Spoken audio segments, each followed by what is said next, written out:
나의 백성아, 너희는 그 중에서 나와 각기 여호와의 진노를 피하라. 너희 마음을 나약하게 말며 이 땅에서 들리는 소문으로 말미암아 두려워하지 말라. 소문은 이 해에도 있겠고 저 해에도 있으리라. 그 땅에는 강포함이 있어 다스리는 자가 다스리는 자를 서로 치리라. 그러므로 보라, 날이 이르리니 내가 바벨론의 우상들을 벌할 것이라. 그 온 땅이 치욕을 당하겠고 그 죽임 당할 자가 모두 그 가운데에 엎드러질 것이며 하늘과 땅과 그 안에 있는 모든 것이 바벨론으로 말미암아 기뻐 노래하리니 이는 파멸시키는 자가 북쪽에서 그에게 옴이라. 여호와의 말씀이니라. 바벨론이 이스라엘을 죽여 엎드러뜨림같이 온 세상이 바벨론에서 죽임을 당하여 엎드러지리라. 가를 피한 자들이여 멈추지 말고 걸어가라. 먼 곳에서 여호와를 생각하며 예루살렘을 너희 마음에 두라. 외국인이 여호와의 거룩한 성전에 들어가므로 우리가 책망을 들으며 수치를 당하여 모욕이 우리 얼굴을 덮었느니라. 보라, 날이 이르리니 내가 그 우상들을 벌할 것이라. 부상자들이 그 땅에서 한숨을 지으리라. 여호와의 말씀이니라. 함께 있습니다. 가령 바벨론이 하늘까지 솟아오른다 하자 높은 곳에 있는 피난처를 요새로 삼더라도 멸망시킬 자가 내게로부터 그들에게 임하리라. 여호와의 말씀이니라. 아멘. 어제 결코 피할 수 없는 바벨론에 대한 심판 말씀을 나누었습니다. 그동안 개걸스럽게 먹었던 모든 것들을 그날에 바벨론은 다 토해낼 것이라고 했죠. 완전한 폐허가 되고 다시 바다괴물 큰 뱀처럼 활동할 수 없도록 바닷물은 마를 것이고 인공산 위에 물을 주던 그 샘도 다 말라버릴 것이라고 말씀드렸습니다. 자, 그러면 이렇게 멸망당할 나라와 도시에서 어떻게 해야 하는 걸까요? 오늘 본문은 무조건 도망쳐 나와야 한다라고 합니다. 뒤도 돌아볼 것이 없이 무조건 도망치라고 하죠. 45절 보시면 나의 백성아, 너희는 그 중에서 나와 각기 여호와의 진노를 피하라. 자, 그런데 문제는 그렇게 멸망당할 도시에서 미련을 가지고 나오지 않거나 못하는 자들이 있다는 것입니다. 무슨 소문을 들은 것인지, 아직은 괜찮다고 하는 말을 들은 것인지, 혹은 도망가봐야 살 곳 없다, 살지 못한다는 소문을 들은 것인지 이 마음이 흔들려서 망하는 도시에 남으려는 자들이 있다고 합니다. 46절 보면 너희 마음을 나약하게 말며 이 땅에서 들리는 소문으로 말미암아 두려워하지 말라. 소문은 이 해에도 있겠고 저 해에도 있으리라. 그 땅에는 강포함이 있어 다스리는 자가 다스리는 자를 서로 치리라. 아니죠. 바벨론은 장망성입니다. 장망성, 장차 망할 성이라는 거죠. 거기 그렇게 있다가는 다 죽는 것입니다. 49절 바벨론이 이스라엘을 죽여 엎드려뜨림 같이 온 세상이 바벨론에서 죽임을 당하여 엎드러지리라. 거기 있다가는 다 죽게 된다는 겁니다. 방법이 없습니다. 속히 도망쳐 나와야죠. 50절 칼을 피한 자들이여 멈추지 말고 걸어가라. 나왔으면 뒤도 돌아보지 않고 멈추지 말고 계속해서 탈출길을 따라 걸어가야 합니다. 오늘 심판 메시지는 성경 속의 여러 장면들을 떠올리도록 구성되어 있습니다. 먼저는 소돔과 고모라입니다. 다시는 것처럼 하늘에서 불과 유황이 비처럼 내려 소돔과 고모라 도시가 멸망당할 때 천사 둘이 롯에게 찾아가 도망치라고 말하죠. 롯은 이를 이제 알아듣고는 두 딸과 사위가 될 두 사위들에게 같이 도망쳐 나가자고 말하죠. 그때 롯의 두 사위들이 소돔과 고모라 망한다고 할 때 이 말을 어떻게 들었습니까? 창세기 19장에 보면 롯이 나가서 그 딸들과 결혼할 사위들에게 말하여 이르기를 여호와께서 이 성을 멸하실 터이니 너희는 일어나 이곳에서 떠나라 하되 그의 사위들은 농담으로 여기더라. 아니, 이 말을 농담으로 여겼다고 합니다. 다른 번역을 보면 웃기는 소리 한다고 들었더라. 결국 두 사위들은 불과 요한과 함께 멸망당했습니다. 그런데 한 명이 더 멸망당하지요. 누굽니까? 롯의 처입니다. 오늘 본문에서도 칼을 피한 자여 멈추지 말고 걸어가라. 이 장망성에서 도망쳐 나왔다면 계속 그냥 걸어가면 됩니다. 근데 이 마음이 야약해진 롯의 아내 롯의 처는 뒤를 돌아봤죠. 그리고 롯의 처는 뒤를 돌아보았으므로 소금 기둥이 되었다라고 말합니다. 오늘 본문은 소돔과 고모라의 멸망을 떠올리게 하는 말씀입니다. 자, 그런가 하면 탈출이라는 주제를 생각하면 떠오르는 유명한 탈출이 하나 더 있죠. 바로 이집트 탈출, 출애굽입니다. 역시나 마찬가지입니다. 여호와께서 탈출시킬 때에는 뒤돌아보지 말고 미련두지 말고 탈출해야 합니다. 노역과 압제의 나라에서 탈출하여 나와 이 생명과 복의 땅으로 가야 하는 거죠. 그러나 아시는 것처럼 탈출한 이스라엘은 물이 떨어진 3일 만에 돌아가겠다고 했습니다. 중간에도 고기 없다고, 마늘, 부추 없다고 돌아가겠다고 했습니다. 결국 그렇게 원망 불평하고 뒤를 돌아본 이들은 광야에서 다 죽었죠. 이러려고 우리를 탈출시켰냐며 원망 불평하던 이들은 광야에서 다 죽었습니다. 오늘 본문은 탈출한 자들은 뒤를 돌아보면 안 된다고 말합니다. 앞을 바라는 거죠. 이 말은 정말 육안을 가지고 앞으로 주시하라는 말은 아닙니다. 마음의 눈으로 앞을 바라보라고 하는 거죠. 정확히는 마음의 눈으로 여호와를 바라보고 그의 시온성을 바라보며 계속 나아가라고 하죠. 50절을 보십시오. 칼을 피한 자들이여 멈추지 말고 걸어가라. 먼 곳에서 여호와를 생각하며 예루살렘을 너희 마음에 두라. 자, 먼 곳에서 이렇게 하라고 하는데 이 먼 곳은 바로 바벨론 땅입니다. 떨어진 땅이고 돌아와야 할 땅이죠. 그러나 그곳에서 다시 고국으로 돌아올 때 어떻게 하라고 합니까? 마음에는 여호와를 생각하라 라고 말합니다.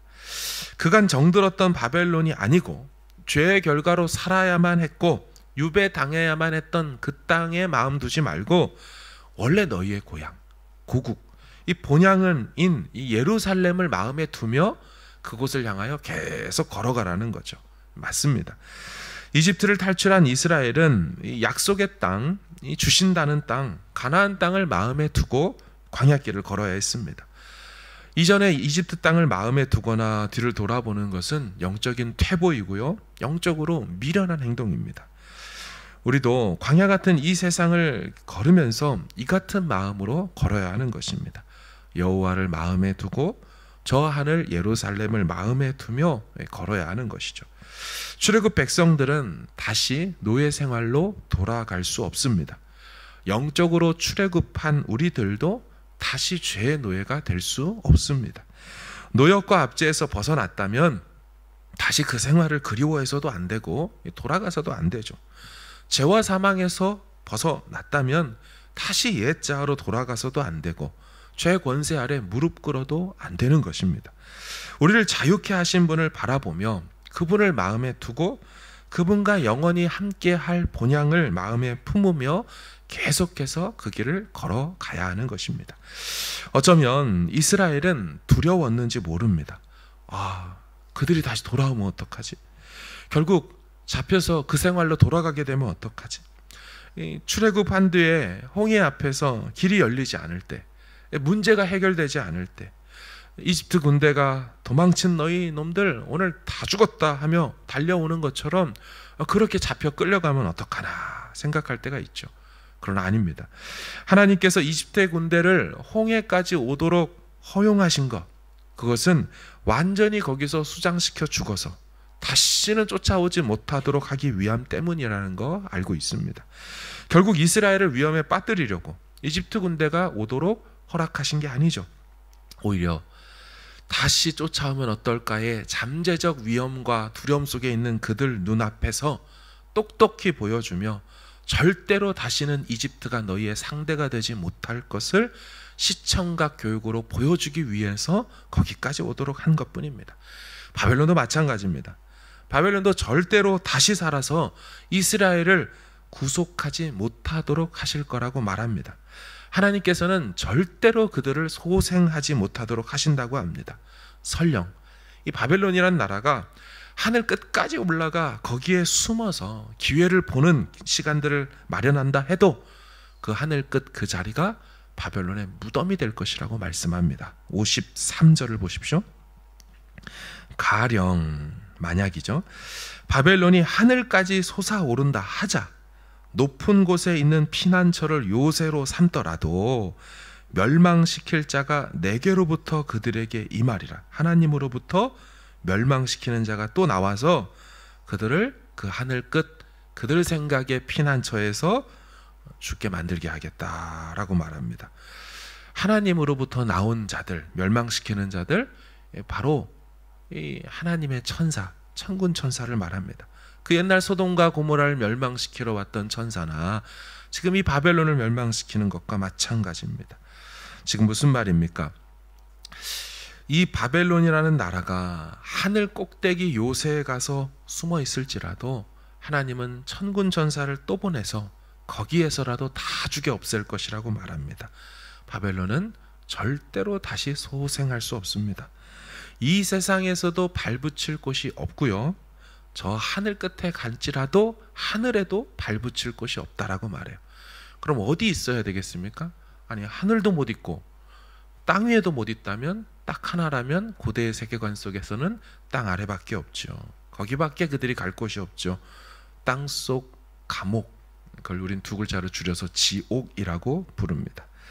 사랑하는 여러분, 그런데 반대로 하나님은 자기 백성들에게 이런 바벨론과 반대로 무슨 말씀을 하셨습니까? 시편 139편에 보면 이런 맥락 속에 이런 말을 합니다. 내가 주의 영을 떠나 어디로 가며 주의 앞에서 어디로 피하리이까? 내가 하늘에 올라갈지라도 거기 계시며 스올에 내 자리를 펼지라도 땅 아래를 얘기합니다. 거기 계시나이다.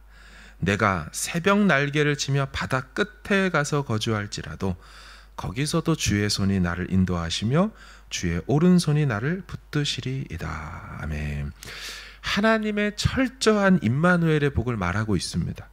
악인들에게는 하늘 꼭대기까지라도 찾아가서 죽이리라 하시지만 자기 백성들에게는 하늘 꼭대기에서 내가 가서 너를 기다리고 있겠다. 바다 끝에서라도 나의 오른손으로 너를 잡아 인도하여 돌아오게 하겠다 하십니다. 우리는 죄와 사망에서 건짐받고 구원받은 자들입니다. 이제 죄의 길에서 떠난 길을 다시 뒤돌아볼 필요가 없고 다시 돌아가서도 아니 되는 겁니다. 계속 이 의의 길, 생명길로 나아가야 합니다. 말씀을 준비하다가 떠오른 찬양이 있습니다. 한 번도 새벽에 찬양을 불러본 적이 없지만 부르도록 하겠습니다.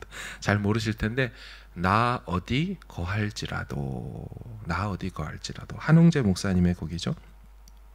나 어디 거할지라도 주 날개 나를 지키네.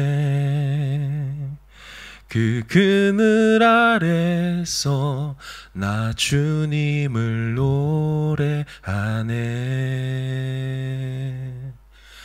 외롭고 험한 길에 내 믿음 연약해져도 기다려 주실 수 있는 주님, 늘 나의 곁에 계시며 내게 말씀하시네.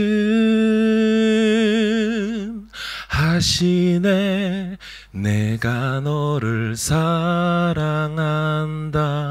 너 두려워 말라. 나 사랑하리. 당신을 신뢰하리. 그 마음 내가 살아 숨 쉬는 동안 주님.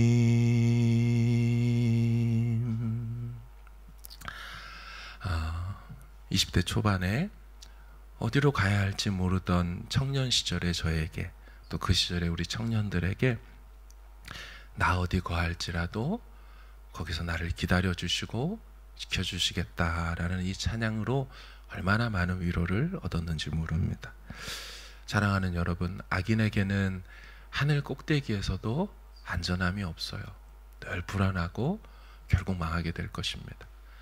하지만 자기 백성들에게는 바다 끝에서도 하늘 끝에서도 내가 너와 함께 할 것이라고, 이미 그곳에 가서 나는 너를 기다리고 있을 거라고, 그리고 다 돌이켜 줄 거라고, 회복시켜 줄 거라고 말씀하시는 변화없는 메시지가 바로 성경의 메시지인 줄로 믿습니다. 이 좋으신 하나님만을 바라보면서 그 마음을 저 천국의 소망을 두면서 이 길을 끝까지 믿음으로 함께 걷는 저와 여러분 될 수 있기를 주님의 이름으로 축원합니다. 아멘.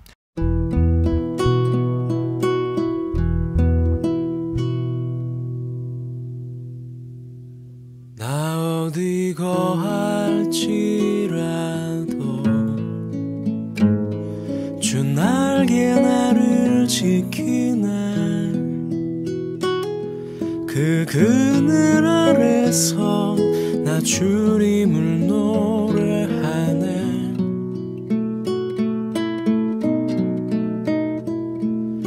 외롭고 험한 길에 내 믿음 연약해져도 기다려 주실 수 있는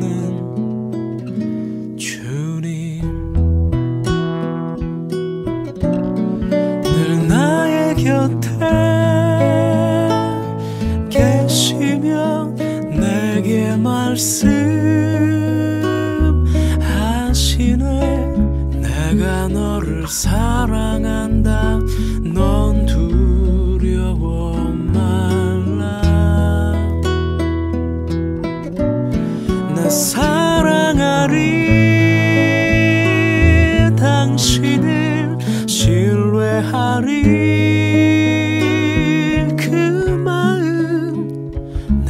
살아 숨 쉬는 동안 주님.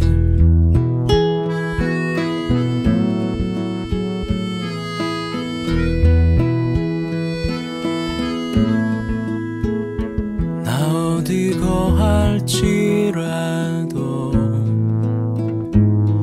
주 날개 나를 지키네.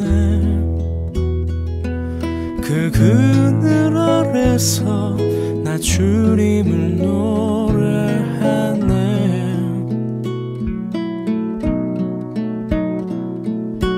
외롭고 험한 길에 내 믿음 연약해져도 기다려 주실 수 있는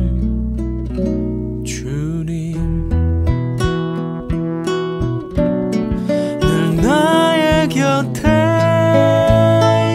계시며 내게 말씀하시네. 내가 너를 사랑하니 넌 두려워 말라. 나 사랑하리. 당신을 신뢰하리.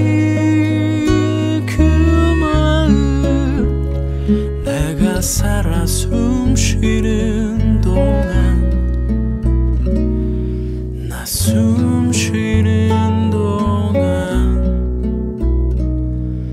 나 사는 날 동안 주님.